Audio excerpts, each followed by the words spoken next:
ठीक है, जरा देवेंद्र फडणवीस को पहले दिखा देते हैं। जीत के बाद की पहली तस्वीर देवेंद्र फडणवीस के साथ इस वक्त आपको नजर, और फोन कॉन्वर्सेशन। जाहिर है कि इस वक्त तो अदिति फोन कॉल्स का तांता लगा होगा, लेकिन मैं आपसे एक $1 मिलियन क्वेश्चन पूछ लेती हूँ।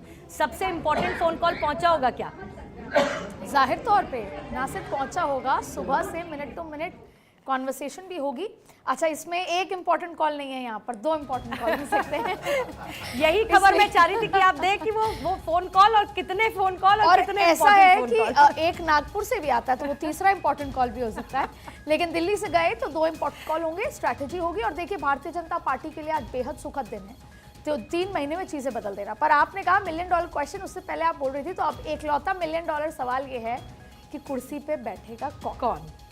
तो ये $1 मिलियन क्वेश्चन है। उससे पहले हम जो कुछ भी कहें, जो हमारी स्ट्रैटेजी जो समझ आ रही है बीजेपी की स्ट्रैटेजी, और जो हम एनालिसिस से बता पा रहे हैं पूर्णिमा, साफ शब्दों में देखिए, आइडियली देवेंद्र फडणवीस और शिंदे के साथ में काम करने के लिए जो तारीफ है वो दिल्ली में भी हुई है। दोनों ने बहुत अच्छे एक दूसरे को कोऑपरेट किया है। शिंदे अगर कहीं पर भी उनको लगता था कि देवेंद्र फडणवीस थोड़ा 19-20 है, तो वो उनके घर जाके उनसे बात करते थे। अजीत पवार एक स्ट्रेटेजिक पार्टनर है, अलग बात है। इन दोनों का कॉम्बिनेशन के साथ इतने बड़े आंकड़े आए हैं, बाकी तो सब है ही नरेंद्र मोदी का चेहरा। अब मुख्यमंत्री कौन? भारतीय जनता पार्टी ने जिस दिन शिवसेना उद्धव ठाकरे के साथ अलायंस तोड़ा था, उस दिन से उनका एक और मकसद है कि उद्धव ठाकरे को खत्म करना है।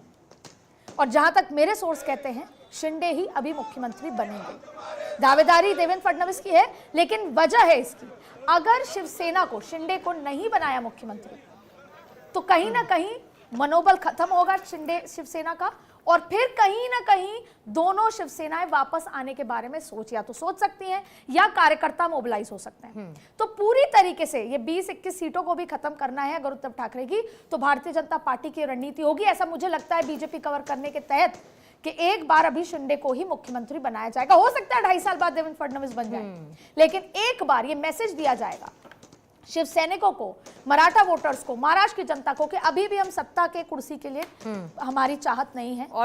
और इसलिए मुझे लगता है पूरी तरीके से उद्धव ठाकरे की शिवसेना को खत्म करने के लिए अभी शिंदे वाली शिवसेना को तवज्जो दी जाएगी। लेकिन तारीफ की बात है कि देवेंद्र फडणवीस 5 साल मुख्यमंत्री रहने के बाद भी जो दिल्ली के फरमाने, आदेश हैं या समझाइशों से उसको फॉलो करते। लेकिन ये जो 215 का नंबर सर्वेश रिफ्लेक्ट हो रहा है ऊपर, ऐसा लग रहा है कि वो जो 33% मराठा वोटर्स थे, कहा जा रहा था क्योंकि क्षेत्रीय पार्टियां दोनों टूटी हैं, ऐसे में वो मराठा वोटर बटेगा, उसका एक इंपैक्ट नजर आएगा। लेकिन अगर मैं इस 215 के लिहाज से जाऊं तो ऐसा लग नहीं रहा है।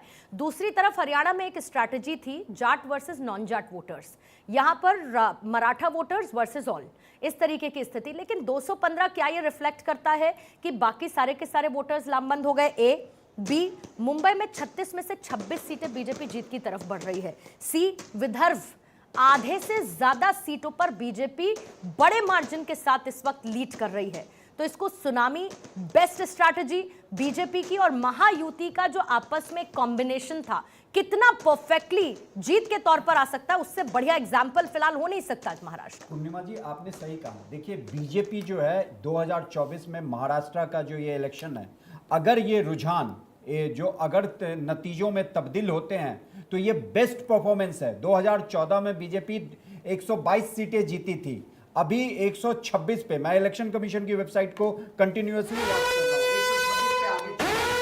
और आप देखिए, सर्वेश जी देखिए, बड़ी खबर बीच में आ गई आपको रोकते हुए। महाराष्ट्र में रुझानों के बाद सीएम पर चर्चा शुरू हो चुकी है। एकनाथ शिंदे के आवास के बाहर देखिए जश्न मन रहा है। देवेंद्र फडणवीस फोन पर बातचीत करते हुए तस्वीरों में नजर आ रहे हैं, और सबसे ज्यादा चर्चा देवेंद्र फडणवीस के नाम पर ही है। अब अदिति को थोड़ा सा और इसको इलैबोरेट करना होगा। एक फोन कॉल वहां आया, क्या अदिति की फोन पर किसी से बात हुई, देवेंद्र फडणवीस या शिंदा? देखिए, जल्दी से आपको बड़ी खबर इस वक्त, सीएम के नाम को लेकर चर्चा, सीएम फेस कौन होगा, ये बड़ी खबर इस वक्त की। और झारखंड में भी सीएम के नाम को लेकर चर्चा शुरू हो गई है। झारखंड में हेमंत सोरेन का नाम सबसे आगे चल रहा है डेफिनेटली, क्योंकि अभी भी अगर आप जेएमएम देखेंगे तो अभी तक लार्जेस्ट नंबर पार्टी सीट्स के साथ इस वक्त जेएमएम आपको नजर आ रही है और हेमंत सोरेन बड़ा चेहरा 29 सीट देखिए इस वक्त वहां पर जेएमएम के पास है और ऐसे में हेमंत सोरेन का एक बड़ा चेहरा, हालांकि बीच में इस तरीके की सुगबुगाहट भी थी कि क्या कल्पना सोरेन का नाम हो सकता है, अगर यहां पर बीजेपी जीतती तो क्या चंपाई सोरेन या फिर कोई और नाम इसमें सामने आ सकता है। बहुत सारे ऐसे कॉम्बिनेशन थे, लेकिन बहरहाल अभी की स्थिति में